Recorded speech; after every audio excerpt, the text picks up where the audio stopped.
We are live. Okay. So today I kind of liked how things went yesterday because I was talking about a text and I thought, oh, that's really useful for teaching about a topic. So I thought that was useful, and more importantly, I think a good useful text is The Little Prince by that guy whose name I can never pronounce. Let me find out. Okay. So it is by Antoine de Saint-Exupéry. Oh, I gotta look this up. Okay. How do I pronounce Antoine de Saint-Exupéry?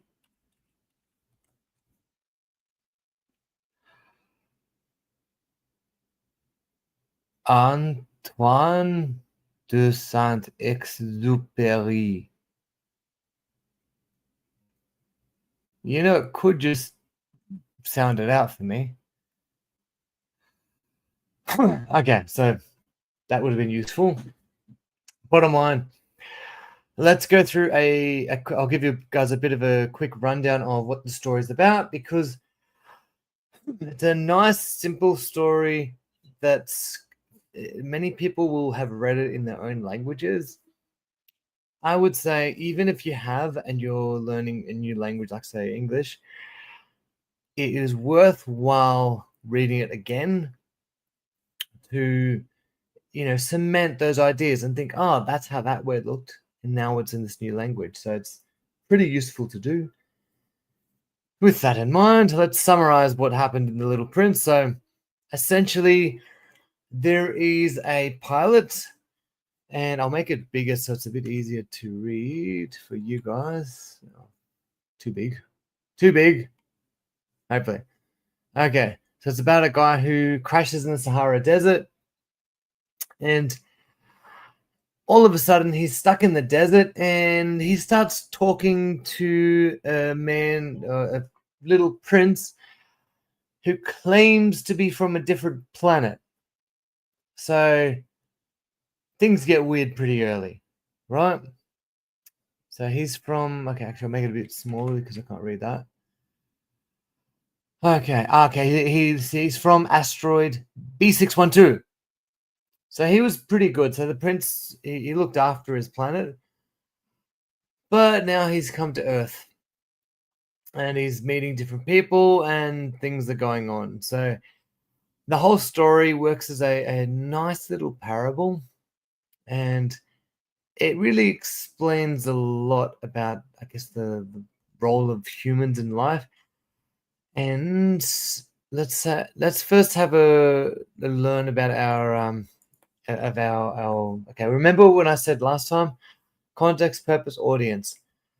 Let's find about the context of the author, and we'll see what might have been happening when they made that. Because if you go through the story, actually, you're kind of like, well, he's talking about a little prince from a different planet, but he's got a special rose who he loves, and he's on a whole mission for his rose, which is lovely, and it's a cute story.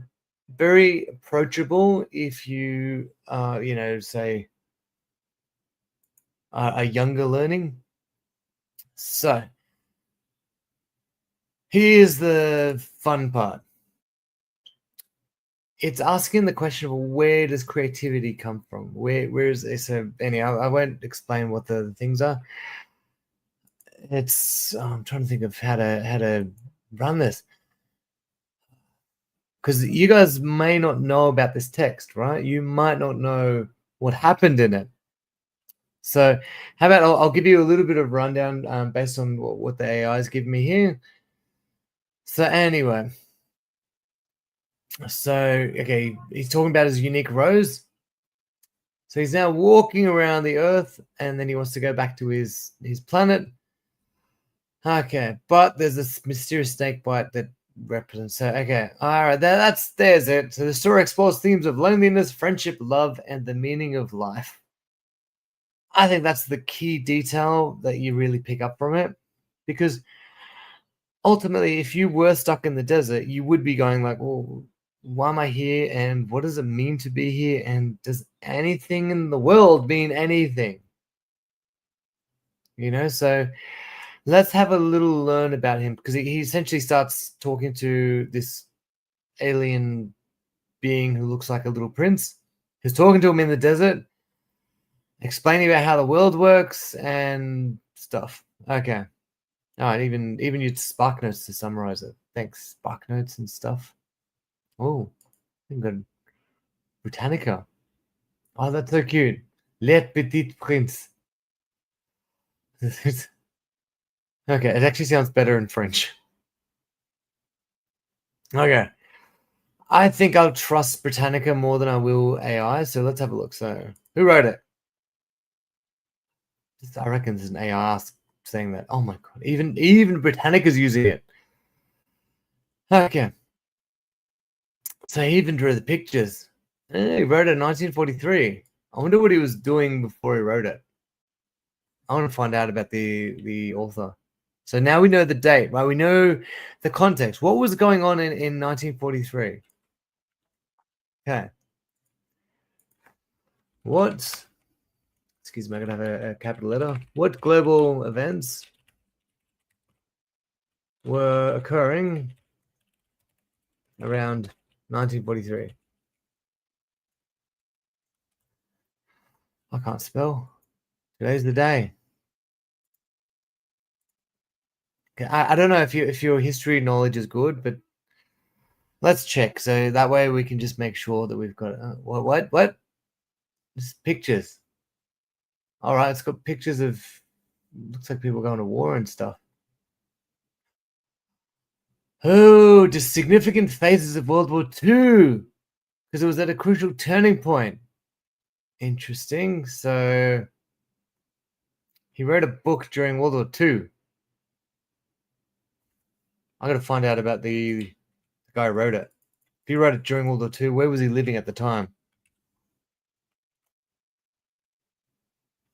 Okay. Yeah, looks cool. Let me make it smaller because I can't see anything. Okay. So, a writer, poet, journalist, and aviator. So, an aviator is someone who flies airplanes. So, born in Lyon. So, he was born in France, and he was trained as a commercial pilot. Cool. And he worked as a pilot. Cool. Okay. He's most known for that book that he wrote in 1943. The story was partly inspired by a near-fatal plane crash in the Libyan desert. So he crashed in Africa. So he crashed in Africa, and then so him nearly dying is why he wrote this children's book. There's a really interesting thing called tears in the author, tears in the audience. That's generally, I'll probably repeat it quite a lot. But if the author feels something, they're usually going to write more effectively. Okay, that's good. So the wind stand and stars. Okay, good. All right. Oh, how's that? Here's the detail. He was also a war pilot during World War II, and oh, that's sad. That's sad. He died in 44. So this book came out just before I guess he was, having near-death experiences a lot when he was flying, right? Okay. When did he publish it? Okay. Yeah. How did Antoine publish his book? Let's find out that detail, because that's probably the more important part. Okay, so we know it's his first book, right? But, oh man. Yes. So he wrote and illustrated during World War II, yes, in New York City. So he was doing this while he was in the US. So he finished it in 42. Okay. And he did it both in French and English. Cool. And I'm guessing. Okay. So he was making pictures, which is useful. So he was making pictures of it, and he essentially did that. So French edition was published later in 45, after the war. Okay, after the liberation of France. So this seems like it's fairly relevant for this character. All right. I know you probably don't want to see it, but how did?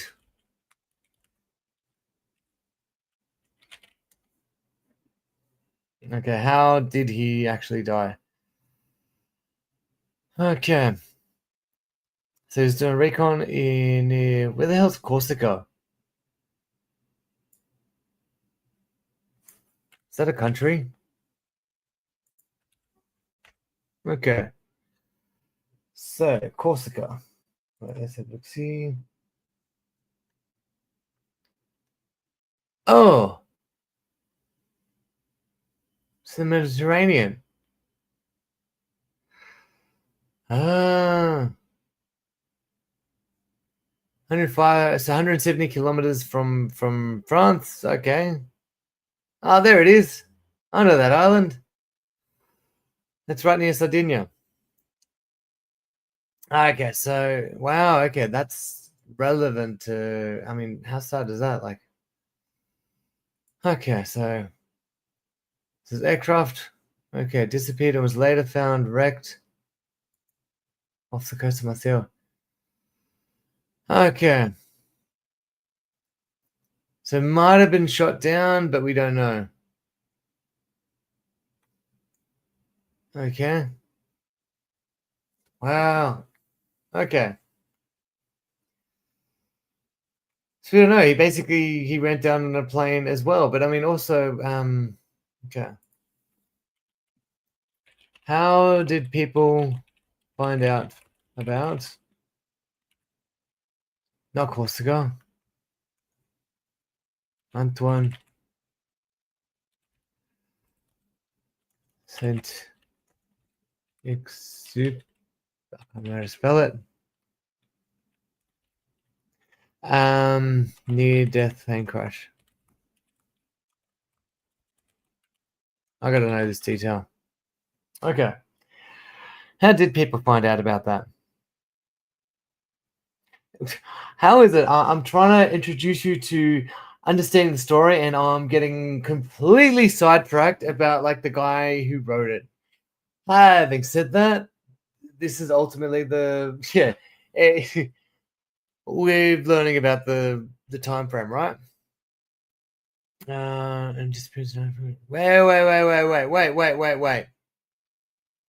wait. Ooh, okay. Yeah, I get it. Yeah, but there's also what about the one who he didn't die? Didn't. Hmm. Happy found his near death plane crash. Wow, this seems incorrect. This whole thing seems incorrect. Okay. What was the Little Prince based on? Let's see if our assistant works this time. Uh-huh. Here we get it. Okay.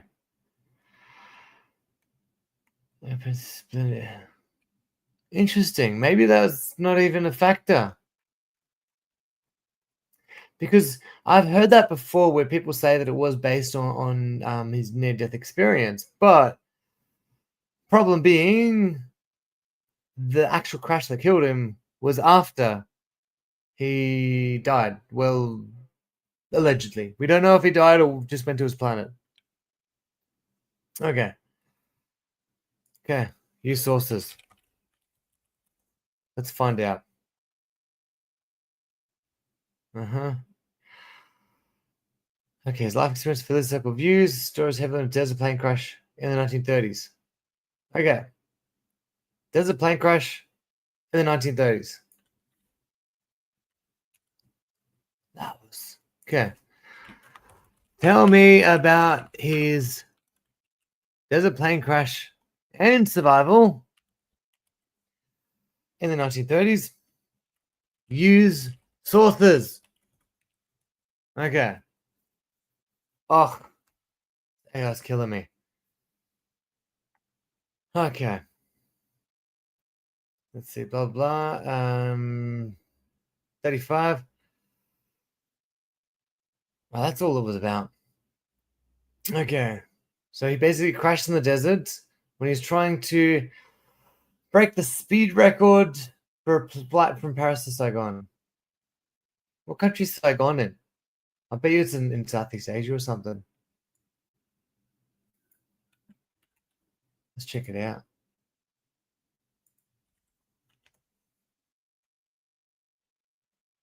Oh. Yeah. It was, wasn't it? Okay. I knew that, by the way. I tend to I'll check things anyway, even when I've got a detail to show us, because the thing is, you should never be afraid to look up a detail. Whenever you've got the option to do it, you want to do that. That's why a lot of the times examinations and testing happens not when you have things around you to be able to do that. Okay. So he's flying and then he went down. Okay. Flying at a low altitude, never get through the heavy clouds. Okay. Okay. Oh, they didn't have enough water. Okay, so basically they crashed their plane and they didn't have enough water, but they only had a pint of coffee. Oh, it's not very effective. Okay. Oh, okay. How's this? So we want to think about this story, right? It's about a little prince, etc. So they're walking around in the desert and they're hallucinating because they've got dehydration. So what happens when people are hallucinating? What do they see? What sort of details? I mean, that's something to be said. That'd be very, very interesting to kind of factor in. Oh, okay. Anyway, let's go through our actual text, because I feel like I've talked a lot about our character who wrote it. Okay, and now let's go through. Okay, so the story, it's about a little prince who travels the universe, getting cleverer. So he's getting wisdom. Okay. Okay, the main character obviously is the little prince. But moreover, okay. I wonder why I called it B612. Okay. What was the name of his plane that crashed? This is fun. I'm always like, little details like that. It's always, I like knowing those details. Yes. Wait, C630. Ah, man. It wasn't B612, it was C630. I wonder if the planet that he's from made much of a difference. Because that's a detail that if I was writing something, that's something I'd potentially be playing with. Oh, I just got it. Okay. Oh, it's a quadron. A quadron C630. It's, from an asteroid. Or it's from an airplane. I mean, what's the difference? Okay, that's good fun. Okay. So it's essentially they're just talking about like what the prince is doing and things that people don't really understand or see about the world. It's a nice story. I mean, the they describe it as a fable, and that's probably the way that I'd see it. Okay. So fundamentally, the big challenge that the Little Prince sees with I guess people is, or adults in general, is they are not imaginative in how they deal with things in life. So that's something that I actually, you know what to do.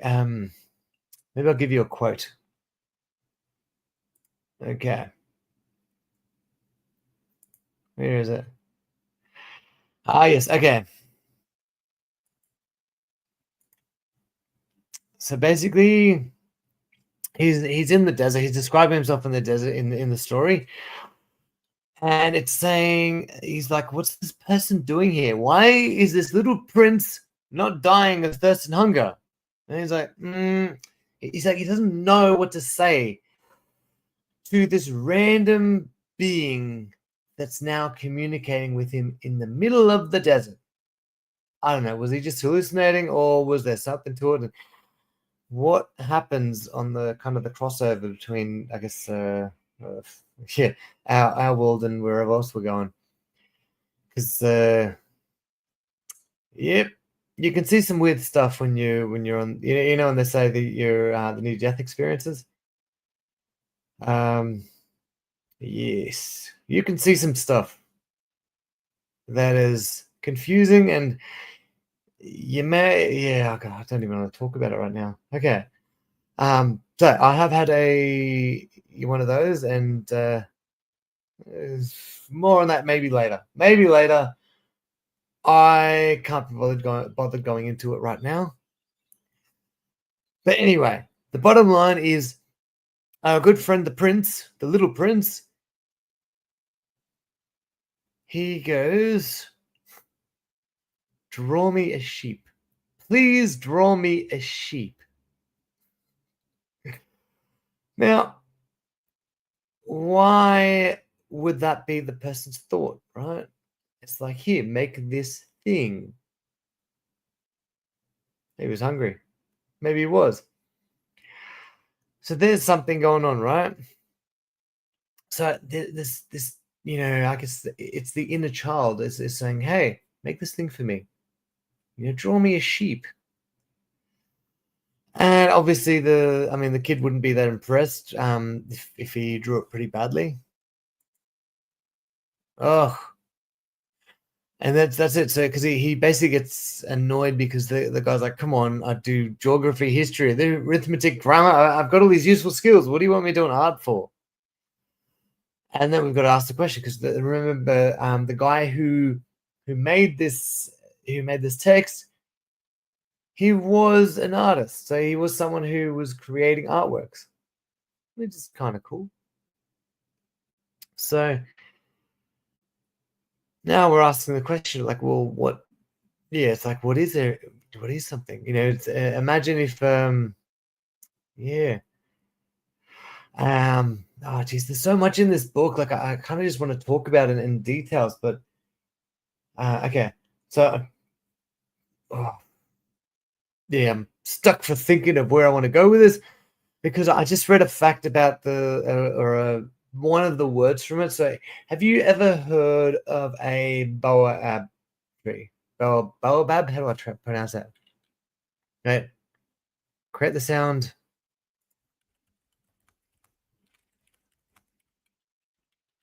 I think it's baobab. Yeah, we get it.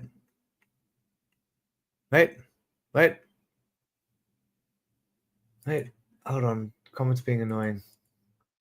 I want to close this. I don't want to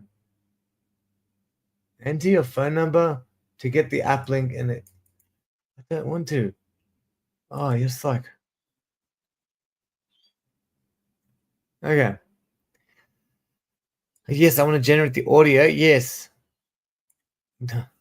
Okay. I want the audio of the pronunciation. It's so much fun going through these things. I can't do it. Bay or bab. All right, I said it right. I said it okay. So let's find out what is a boa. Okay. Provide definition.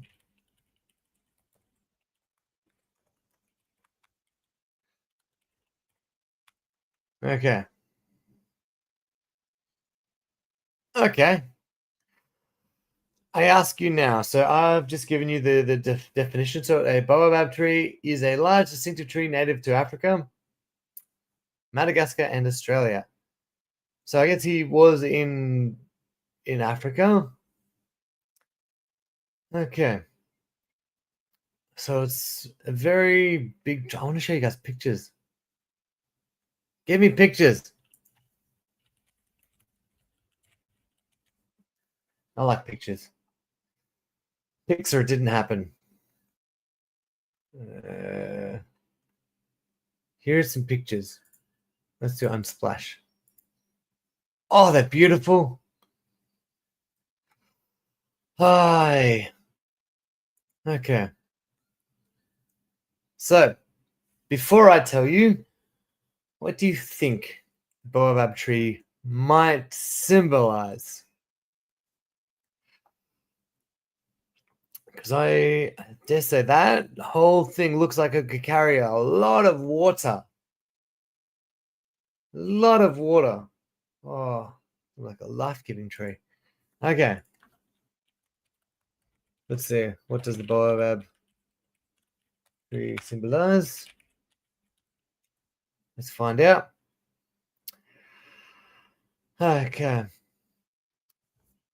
It references life and resilience. Yeah, okay. My immediate association is the tree of life because that is the essentially when we think of like a tree of life, that is it. Now, why would a guy who's chilling out in the desert, speaking to a little prince, be hearing about baobab trees, right? So this prince spends his time pulling up baobab seedlings. What does that symbol mean? You know, so a seedling is it's a baby tree.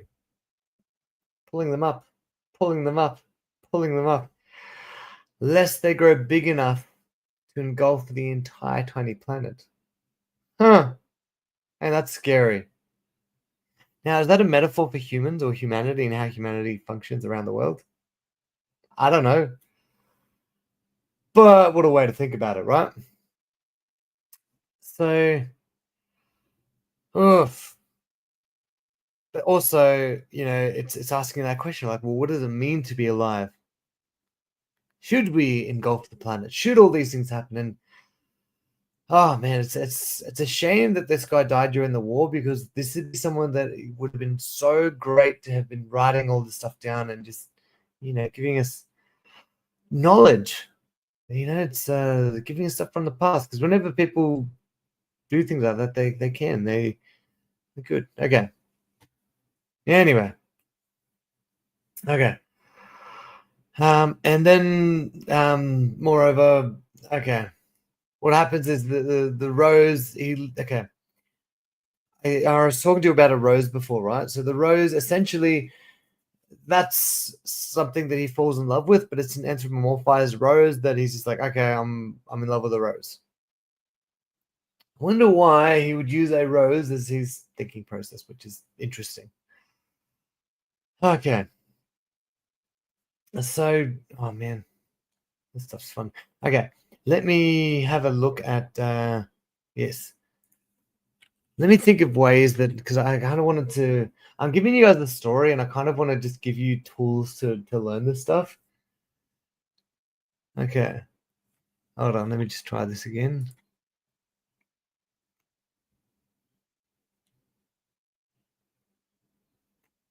Okay, let's have a look. See, I want to have I want to have some examples. What have I got? I got some notes. Oh, but it's such a good story. Okay. All right, let's see. What have we got? What have we got? Yes. Blah, not good. Okay.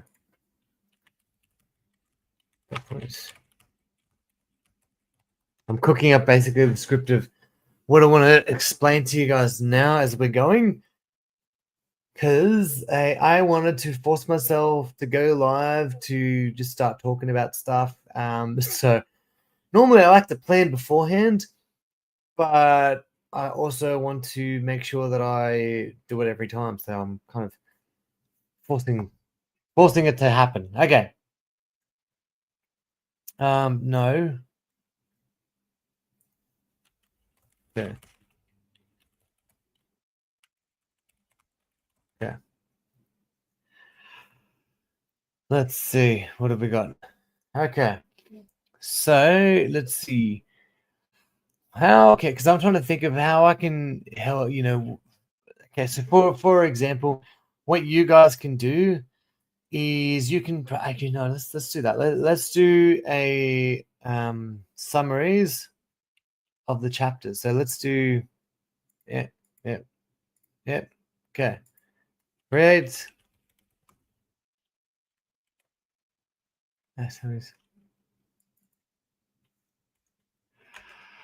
Summaries of The Little Prince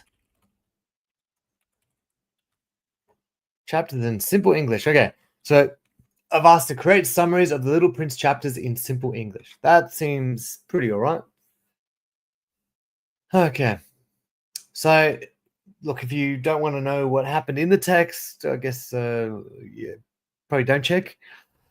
So, first of all, he has the crash, draws pictures that adults don't understand because adults aren't artistic, are they? And then in chapter 2, crashes plane, meets the Little Prince. Okay.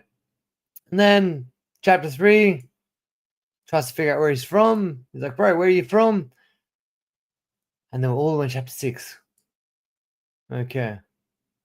Little Prince tells the story. Okay, this is good. So then chapter 7, gets frustrated, yells at the prince. It's like a whole story in one. And then in chapter 8, he's talking about his lovely rose. Oh. And then, he's wanting to, I don't want to give it away because I feel like if I keep reading, I'm going to give away the plot. Okay. Essentially, you can see it's that easy to pick up little details. Having said that, this is useful if you've read it before and you need a quick reminder of what happens in different bits. Never substitute reading the full text for skipping out and doing things like that, because that's probably not very useful to do. Okay. Oh, let's see. Okay, I'm going to ask it to break down the... what am I looking for? I've lost my spot now. Okay. Oh, that's a good question. What's the story really about under the surface? Okay. This would be a fun one. I want to know. Lame. Stories about deeper life lessons under the surface. Yes, we know. Oh. Yeah, this is fluff. Okay. Okay, be more direct with your answer.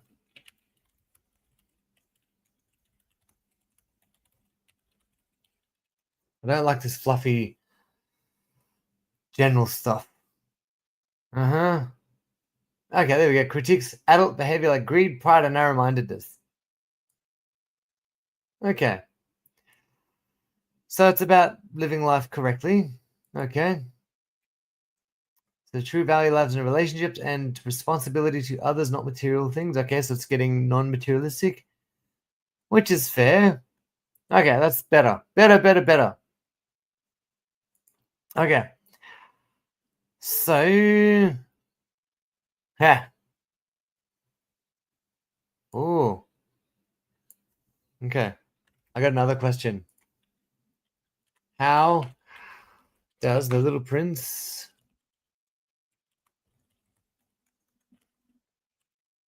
teach him?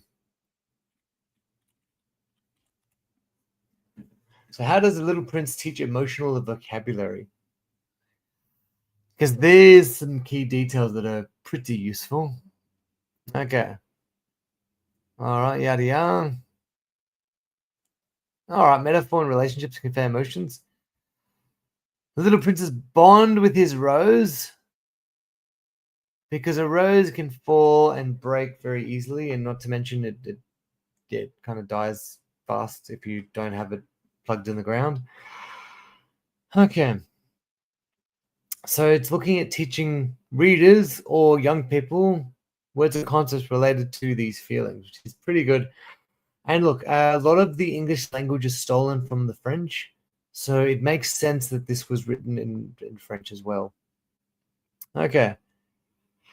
So and it looks at feelings beyond appearances. Fair. So it is only with a heart that one can see rightly. Because that question of materialistically looking at something and saying, "What's that?" It's like, "What's the thing that I'm looking at?" And then saying, "Oh, is there any depth there? Why is that doing that thing?" Like that's something that you kind of want to be aware of. Okay. So let's see. So yeah, so it's kind of it's inviting us to look inward, which I think is very important. But don't want to tell you what to think though. So hey, look, if you think it's better to look outwards, you look outwards. You look outwards all that you want. I might just be biased with my inward thinking and looking. Because I mean, like I always think to myself, I'm like, well, we're we're materialistically functioning on this planet in our meat wagons or meat puppets. It's almost like we have this as a vessel to allow the consciousness to flow through. But where the consciousness really come from, and does it perpetuate beyond the meat wagon? Because I've oscillated on all sides of the fence on that one, and it's I basically, when I was really young, I read I remember because I grew up in I was going to school in the 2000s, so I was not very religious, but then because of how things played out, I then had to well, okay, well, what's going on? And so because I was a very inquisitive young lad, I read essentially religious books from a whole bunch of different places, like all those ones, and then obviously I found the God Delusion and all the atheistic ones because they were the popular things at the time. And I'm 17, 18. I kind of wanted to be like, all right, what's going on here? So I think, definitely oscillated a lot on these sorts of questions, which I think it's what we should do. We should look to yourself and then try and figure out what's going on, what this universe is about, how it's run. Oof.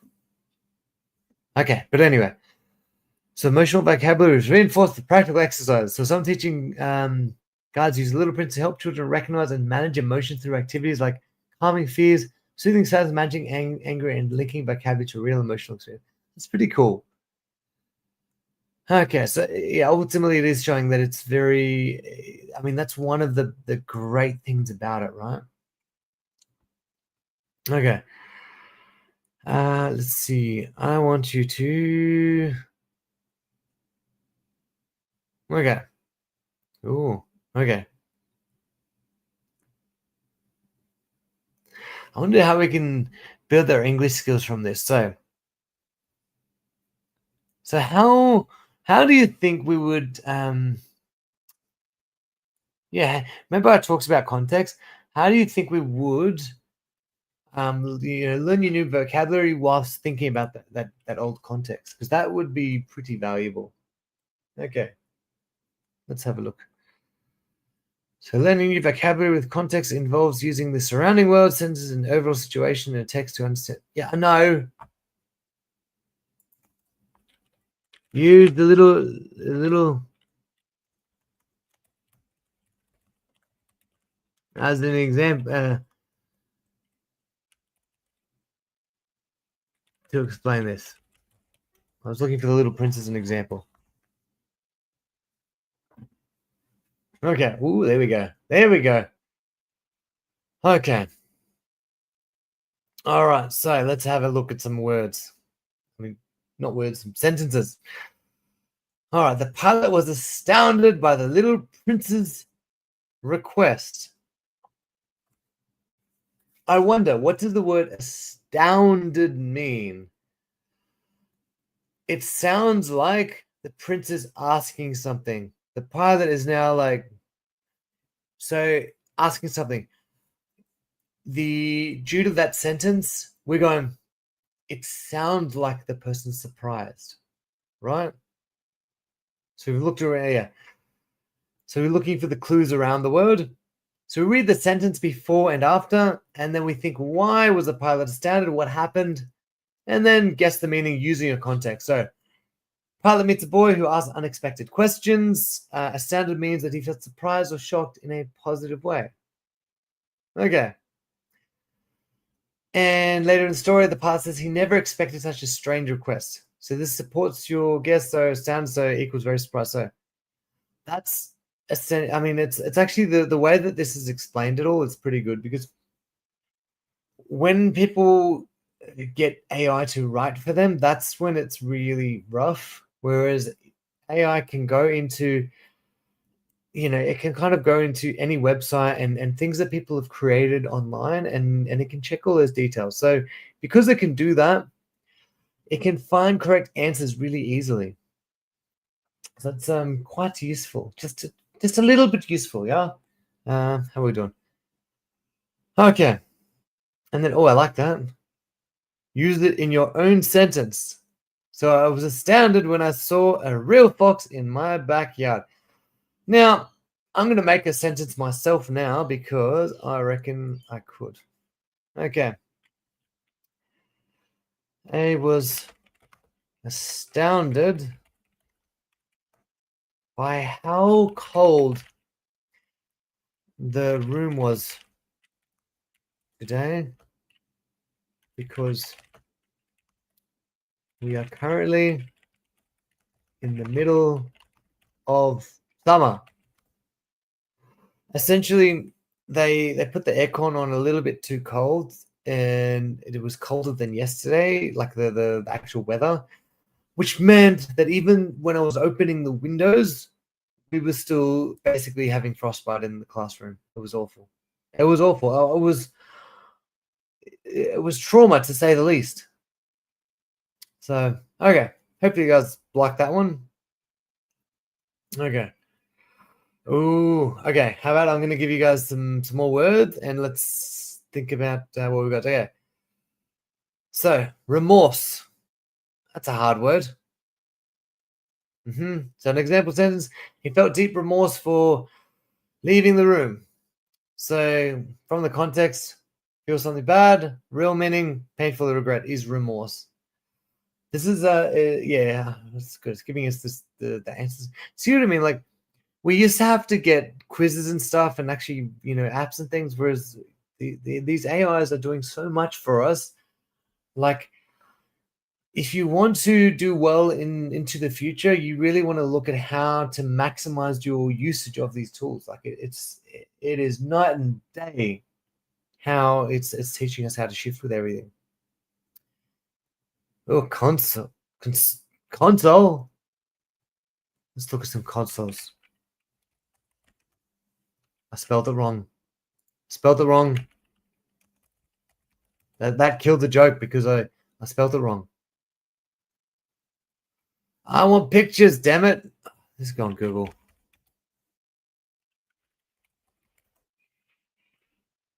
Okay. Console. Wait a minute. What?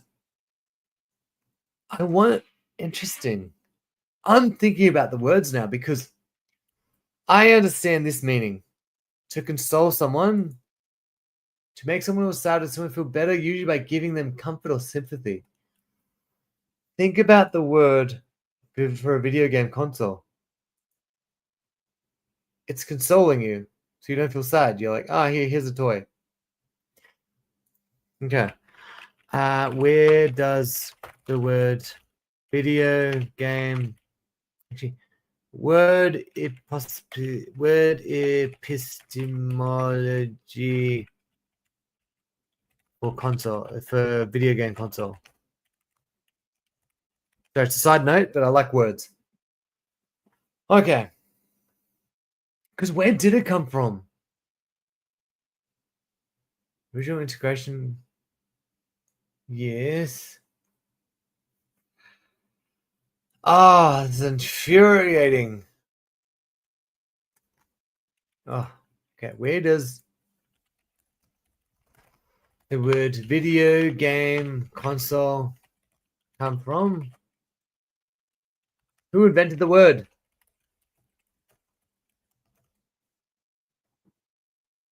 Okay, this is useful. Console, is it okay for control? I was using the wrong word. Okay, console or a surface device with controls for electronic equipment. Wait. I was using that one. It was using that one. Okay.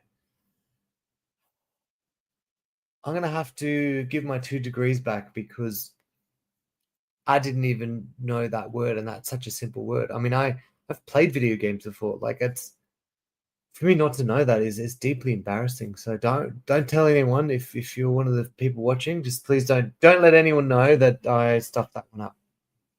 How embarrassing.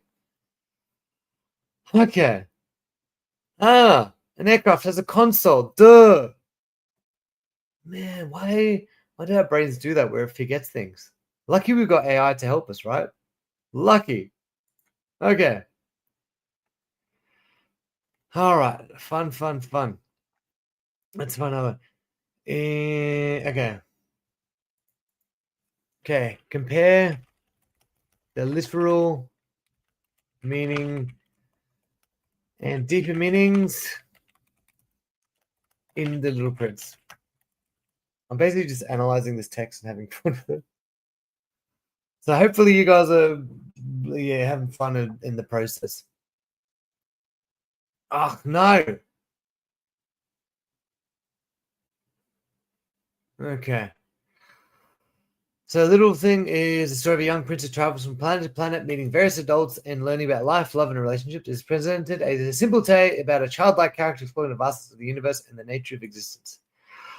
The deep meaning lies in its rich symbolism and philosophical reflections. But tell me about them. This is infuriating.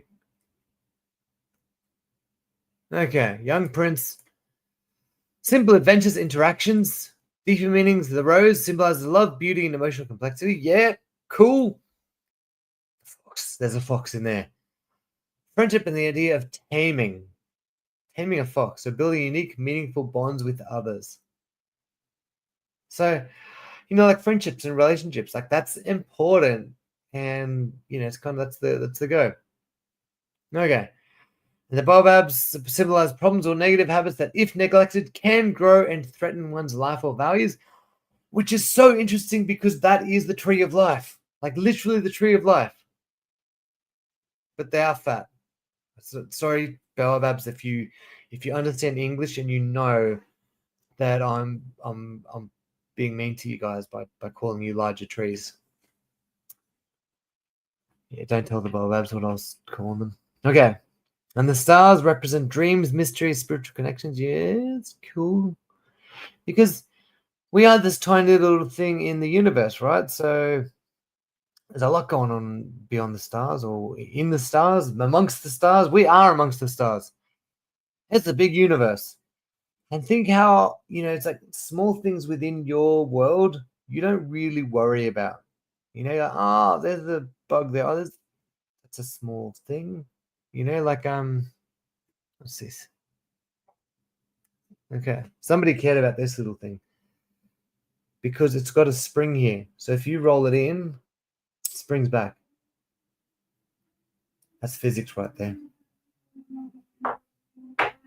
It's the little things that can really, you don't think about stuff that's small, like you don't value them quite as much. I like that our story yesterday, which was what was the elephant thing. It's like it seems worse because it's an elephant, and it so does. I mean, but then when it gets too big, do we stop caring? I mean, what if the sun had cognition? Like, what if it could think like we think, and it actually processed information like we think, except on a more complex level? Would we be sad if the sun wasn't going to? I mean, not necessarily our sun because we need it, but say a star. A star could be a life form because we don't really think about it that way, do we? Okay. So, the snake symbolizes death and transition, reflecting a peaceful acceptance of life cycles. Geez, there's really some good stuff here. And then the prince is to be innocent, to be curious, and to gain wisdom, but also to lose it when you are an adult. Like you lose some of the, it's like just your fun in life, and I feel like that's the one of the big tragedies of people. Okay. Oh, do I have any more questions for you guys, or should I? I wanted to do a nice long one, but I'm thinking what I can help you guys with because let's see, meaning, deeper meaning, part 4, no. Yeah. Explain symbols. Oh, maybe we can analyze a quote from it. Let's have a look. I'm going to try and find a quote, and then I'm going to get us to analyze it.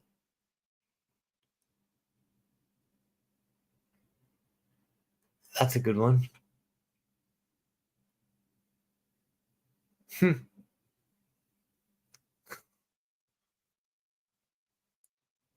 let's give you this one. Okay. So let's go to here. Okay, let's where is it? Okay. Let's see. Here's I mean, I don't know if it counts as a short quote to analyze, so okay. Oh, it's too bloody big. Wait. Let me make it smaller. All right, so let's have a look at this one. So here's the quote from The Little Prince. I do not understand why the fact that sheep eat shrubs was so important. But the little prince added, therefore, they also eat baobabs. I pointed out to the little prince that baobabs are not little bushes, but trees as tall as churches, and that even if he were to take a whole herd of elephants with him, the herd would not be able to eat up one single baobab. So the little prince laughed at the idea of a herd of elephants, so one would have to pile them up on top of one another. But then he remarked wisely, before they grow to such a size, baobabs start out by being small. So if you were to analyze that, you would kind of be thinking, well, what's going on here? First and foremost, so sheep eat shrubs, right? I mean, that's the truth. We know they walk around on the grass and they go, the thing's on the ground. Okay.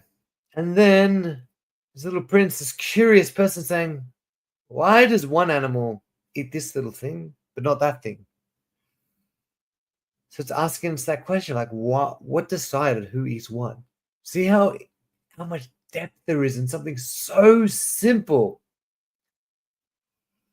But not to mention, look at the reference. I pointed to the Little Prince that baobabs are not little bushes, but trees as tall as churches. Why make that reference in this exact point? The tree of life, which is huge, and the sheep that just walk around following each other. And they don't eat these trees that are as tall as churches. How interesting, right? Okay. So that's why language is so fun to kind of go, and So okay. Okay. I'm analyzing it now for you. I'm interested to see if the AI sees it similarly. Okay. Who would not be able to eat up a single baobab? Yeah. But then he remarked wisely, before they grow to such size, they must start out being small.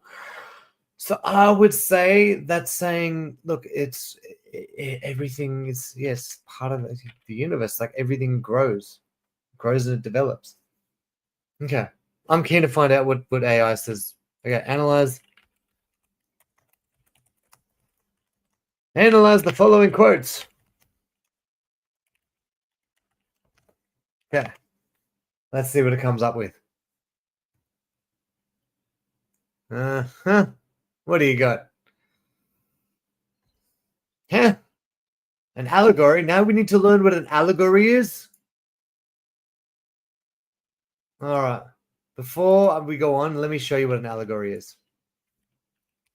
So one of the websites I like to go to is literarydevices.net. Bro, because I put a blog. Okay, literarydevices.net. Okay. Allegory, there. Okay. So essentially, that's where it represents something else to do a moral reason, right? Like it's explaining something moral. So a narrational description in which events, actions, character settings, or objects represent specific abstractions or ideas. So, there's the overt thing, but also the whole thing within itself. Okay. Let's look at examples. Okay. Here we go. Because it's better for you to actually understand how to use it. It's much better to look at like just a few examples. Whenever you're stuck, find examples, like sentence examples. That's going to help you understand it. Okay. Have you heard about the tortoise and the hare? A hare is another word for a rabbit. It's where the rabbit and the tortoise or the turtle, they were in a big race. They were running to try and beat each other. The tortoise was very slow, but methodical. The hare went. Rrr. Anyway, just to ruin the story for you, the turtle won the race. But we all knew he was going to win anyway because he's the underdog. Everyone always supports the underdog. So that's an allegory. That is an allegory. Okay.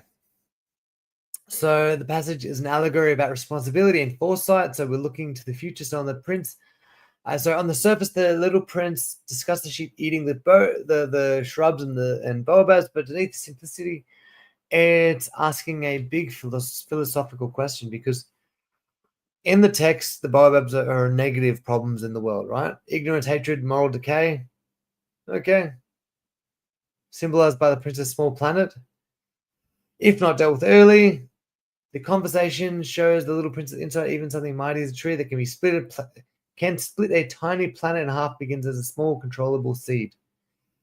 This is interesting because think about it. He was writing this during World War II. He's well aware of how little seeds, like the little human seeds, can shift and be like that. So not bad. Okay. How this idea illustrates how significant dangers often start subtly and grow destructive when ignored.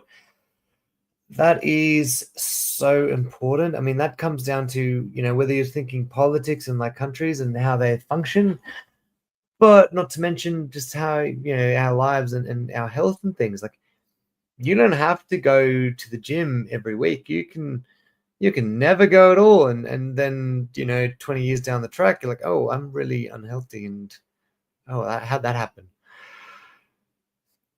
So, but not to mention those little seeds can start as little things anywhere as well, and can grow into something big as well, like a good seed. So, say you go, okay, I'm going to go to the gym X amount of times, and this is going to happen. I'm going to eat this good food at least this one time a week.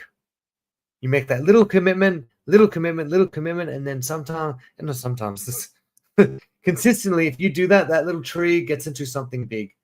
And that's what's cool about things like that. So, yes. Okay, contrast between narrators' practical thinking and the prince's imaginative logic highlights a recurring theme in the book. The difference between adult reasoning and childlike understanding. I mean, it's so interesting because you know what I mean? Like he's really referencing this point of like, well, it's like when he was almost dead in the desert, what helped him survive? He needed to be rational and understand things, and he needed to get things right. But then it's like you are curious about the world around you. You're like, oh, that's a cool ant. It's just walking around and stuff. So, and I mean, obviously the uses some pretty. It's very it's like flatlined with the adult things. Like it's like okay, the elephants they're too small to eat trees because they're huge, right? And then the little prince, he just gets it. He's like, oh, there's a moral truth behind this message, and that's really, I mean, that is the beauty of this book. Like that is why it's so good. Because it's kind of I don't have the words, but hopefully this little AI thing has been helping you understand this story a bit better and more easily, or if anything, just inspiring you to read it because who really minds. It's like reading if it's something that's going to give you something and build you as a person, because that's I often think I'm like, why am I reading anything? And generally, it's like, oh well, I like learning and I like to feed my interior. I've noticed that of late we don't really have as many people who are reading fictional books. They're reading nonfiction because you know, gone are the days where we sit around watching TV. It's like we'll just sit and we're going to watch YouTube, and that's a story, which means the story must be real. But then you've got people who are putting on characters, and then or ones who are claiming to be characters, and it's that crossover. But point being, the better stories, the better writers tend to use a thing called meta theater or meta fiction. Let me find out what that is. Yeah, what is meta fiction? Okay. A form of fiction that intentionally draws attention to its own nature as a fictitious work. It highlights the narrative structure and reminds the audience that they are reading or viewing a constructed story. Huh. Why would a character in a movie be looking straight at the camera when you're not meant to be in the movie? Unless they were telling you that you're a part of the movie too. Perhaps. So breaking the fourth wall. Let's think of films that do that well. What was a movie that did that well? Best metafiction. I'm just thinking of the Truman Show, but that's because I'm old. Okay. Oh, I got a great one. For this context. What's that? Yeah.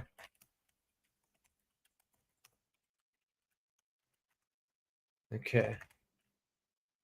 Now I wonder how long it is, because I want to. I wouldn't mind just playing it for you guys, because that was one of the. Yeah, it was a great. Okay. Let's go and.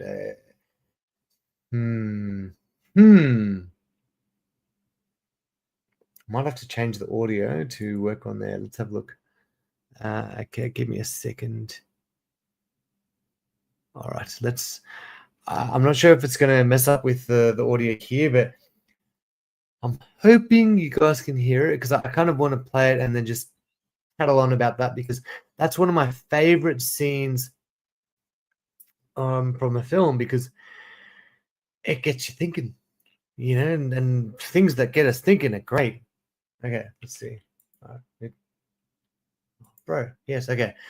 And let's go, okay, YouTube.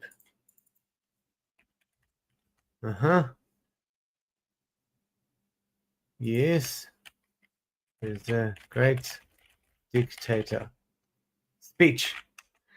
I hope they don't do annoying music. Okay, when did Great Dictator come out?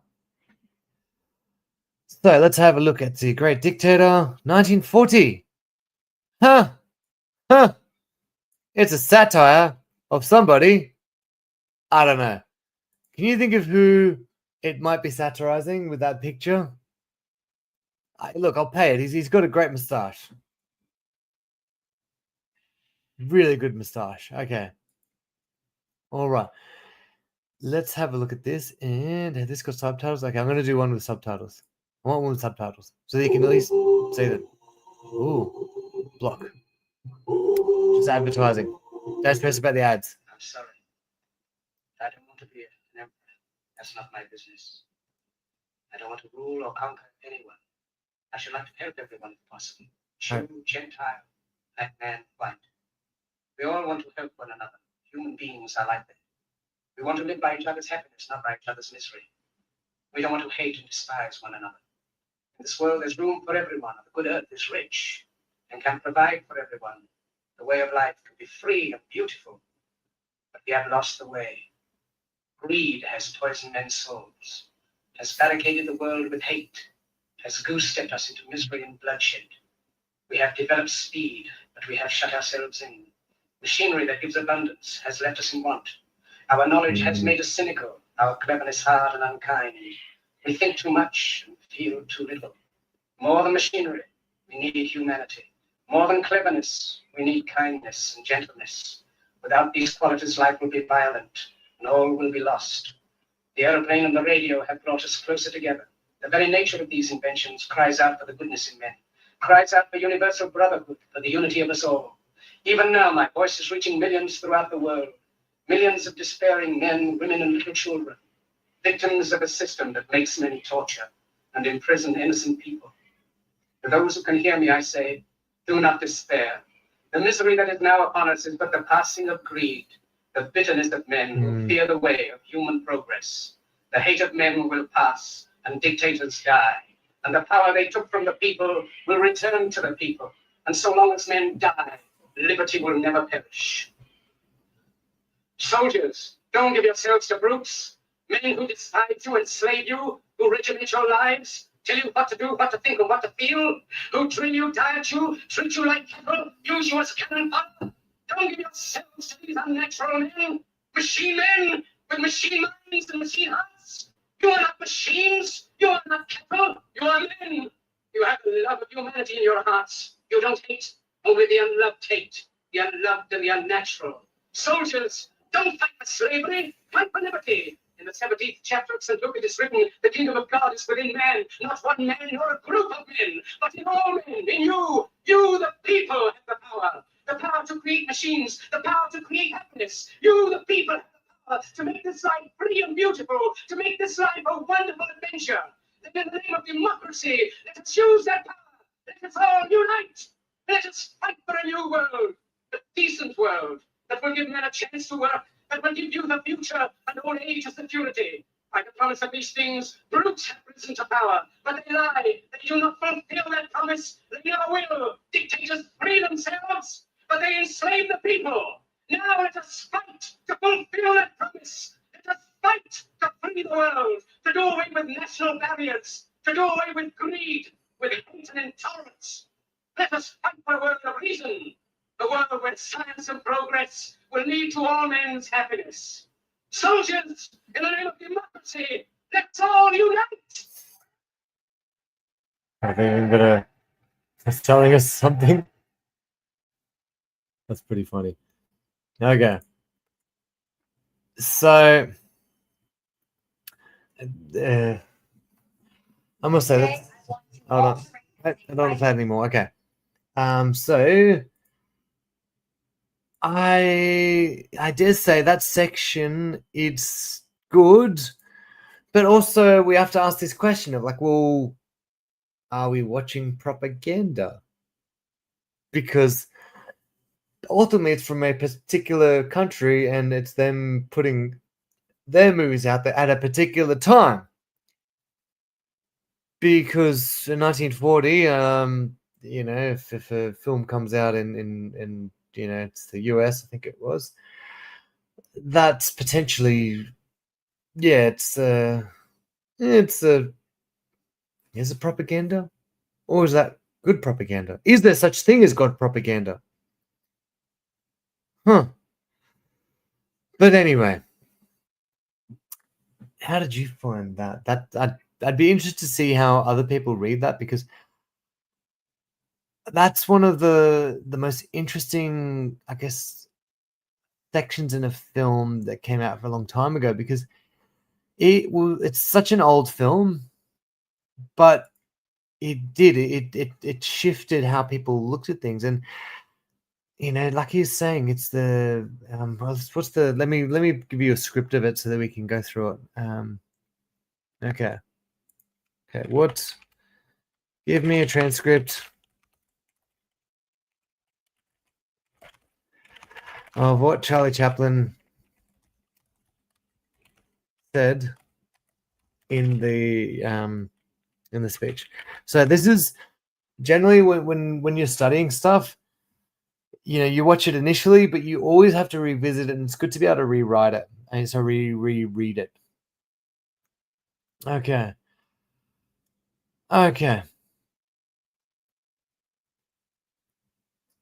Because you have to ask, because he's asking for peace, humanity, and unity. In 1914, World War II had started. It started in 1939. The United States was not a part of the war yet by that point. So having something like that say, oh, it's machine men with machine minds. Think of the Industrial Revolution. Like, we've got the machines that came out of that. But then there's people who are going, oh, well, how can we use people for that? That's, it's another detail that kind of comes out. So it's very interesting. And he specifically, he mentions this, so he goes, I should like to help everyone if possible. Jew, Gentile, black man, white. He puts them all in there, because you have to remember, it's, Gentile it's a religious term. Well, that's the Jew. But the thing is, the reason we see the world as we do today is because we're people like this who are willing to, kind of fight for whatever things we have today. Like, it's quite literally, that's what happened. They fought over it. They fought for it. And I'm amazed at how little people realize that with things like this. You're like, wow, it's as if we don't care anymore. When we don't look to the past, we really are. We have to repeat the errors. And here's two people. I mean, obviously Antoine, he was there in the war, and then Charlie Chaplin, he's living in that time as well. So these are people who are both affected by that, their own context, but they still put something out there in the world that was trying to make the world, put a layer of paint on, make it a nicer spot to be in, through the works that they were putting out there. And that's kind of, it's like, young people today, you're the new generation. So it's, there's no reason why you can't be, the next Charlie Chaplin, or whichever type of person you want to be. But see, it's this idea of like, oh, we forget, humanity through that process. I don't want to get too preachy about this, but I don't know. It's a moving speech, okay? It gets us. It gets me in the feels. Okay. Let's get back to our figuring out how to practice for using AI to kind of learn things more easily. Okay. So here's a good one. Here's a really good one. I like this one. Okay. So excuse me, Mr. AI. Can you please explain how to avoid copying AI exactly? Because I want to cry every time I see someone who's copied AI exactly. To avoid copying AI generic text exactly, use the AI output as a guide or inspiration rather than copying and pasting the material word for word. Well, okay. Let's have a look at what tips it gives us, because the tips are the most important part. So read and fully understand the AI's response, then reset the ideas in your own unique words and structure. Yep. Okay. Edit sentences so they reflect your voice and speaking style. That is so important. I mean, I was reading my students' work today, and as soon as I look at a piece, I know I'm like, oh, are they using AI? Like, where did they? I mean, over rely on AI? Like, I know immediately, because I'm like, oh. It's as if you can hear a person's voice in the things that they're writing. So, yeah, this is okay. See this: avoid robotic or generic phrasing by choosing vivid, precise language. So, if you want to know how to do that, like, okay, give me example sentences using precise language. Yeah.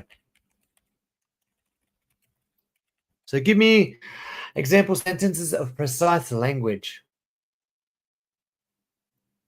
So, instead of I will be staying with my relatives for the next 2 weeks, say I will be staying with my nephews for the next 2 weeks. Tiny detail. Now we know nephews are a specific type of person, right? So we don't say the sweet aroma of the flowers permeated the vestibule, because now I need to explain what a vestibule is. Hey, look it up. Look it up what the vestibule is. The sweet aroma of the lilacs permeated the vestibule. Even that, I don't like it. I would be even maybe okay. Give me examples. Give me academic essay examples,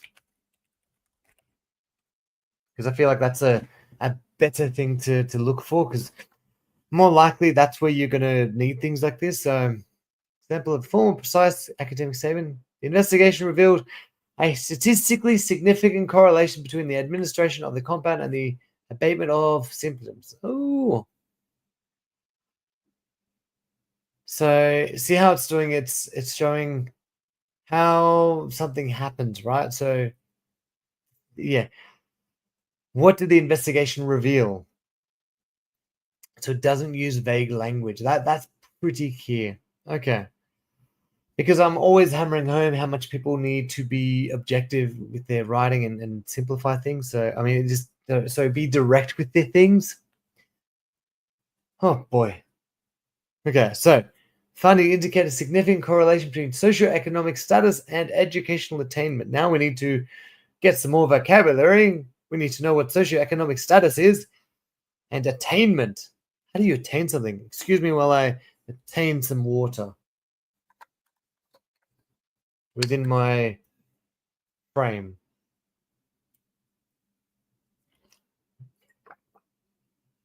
Attainment complete. Am I using that word in the correct context? I don't know. But it's fun having a laugh. Okay. So formal neutral language presents evidence-based reasoning without personal opinion, because you don't want to use personal opinion when you're writing academically. Definitely don't. So okay, this is good. It's good. So okay. So we'll go back to how to avoid copying AI exactly. I hope this is helping to give you an idea of how not to copy AI exactly, because once you get the toolkit, once you know how to do it, like, it's not too complicated. I mean, look, I remember when I first came to Australia, I was struggling for school because we kind of got taken out of our, like, I lost my what's it called? We have different schooling in the other country. So I kind of had to figure out very quickly how to be, someone who thinks schoolingly. Okay. So you change the sentence order and restructure paragraphs to ensure your work is sufficiently distinct from the AI output. Yeah, this one I'd be careful with as well. You change the sentence order. I mean, that's a case of that, but all change order, but also passive and active voice. Play with passive and active voice. Because you want your words to be quite different from the AI, because and this is really hard, especially if English is not your first language. You may make grammatical mistakes. So going in and saying, "Oh, it's better than saying rewrite my work without grammatical mistakes." It's better to say, "What mistake did I make?" And then you fix it manually, because then what you're going to do is you're going to repair the mistake, and the output won't be exactly what our good friend ChatGPT is giving us, So that's the way to do it. Okay, and avoid simply swapping words or lightly rephrasing. So you want to make sure that you're really paraphrasing and not just editing surface words that are, like, oh, that word means that, therefore I'm going to do this. So it's a whole toolkit, and you get better at doing it. Okay. Oh, how's this? Academic integrity and citation. Oh, fantastic. I mean, academic integrity is the most important thing, I think, when you are studying. You want to maintain integrity. And I know that a lot of the time, if someone makes a mistake with their academic work, it might be, I don't have enough time to write this, so I'm going to just put it into AI and it'll be fine. Sometimes people aren't trying to cheat, they just don't know what to do, and that's the fastest way they can solve a problem, but then they end up getting themselves in a bigger problem by doing that. So yeah, so if you use specific ideas or phrases from AI, cite the AI tool, but follow the guidelines that they give you. Like I've showed you the 3C model for UNSW. It's similar for most other academic institutions.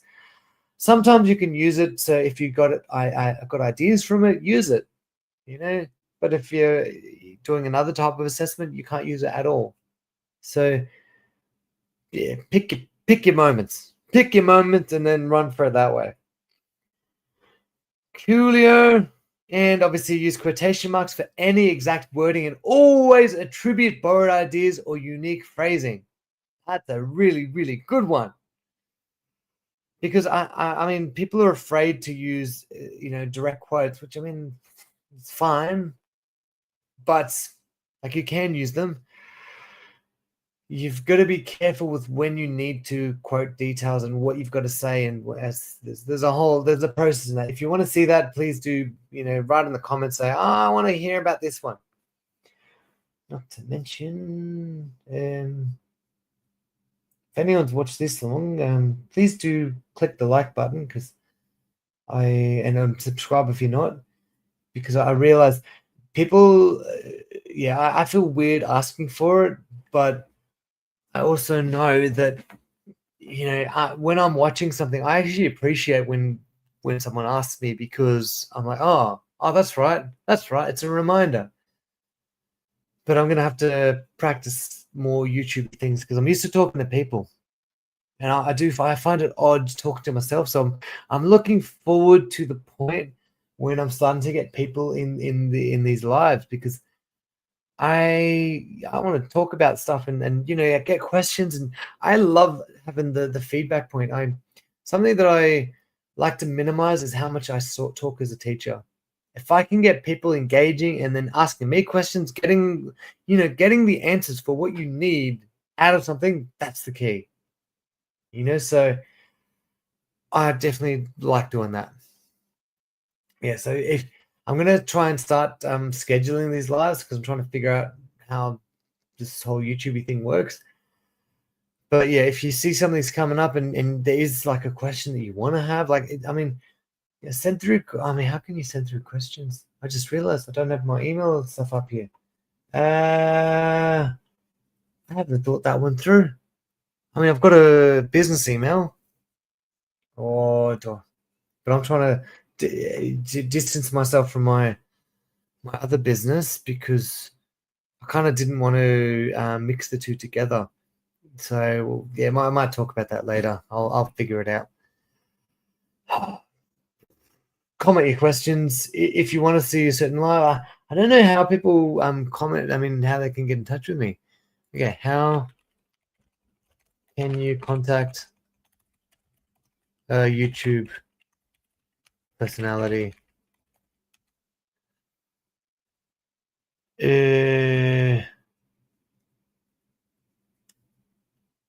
Yeah, I know. Okay, check their about page. If you have business inquiry email listed, I think I do have that. I think I do have an email address on there. Yes, I do. It is Paul. Here, I'll put it in here. Is it Outlook? I think that's it. I think it's paulcronos@outlook.com. Okay, that's my email. I don't know if that'll come up for everyone, but yeah, paulcronos@outlook.com is, yeah, if you need to email stuff. Okay. And yeah, please send nice ones.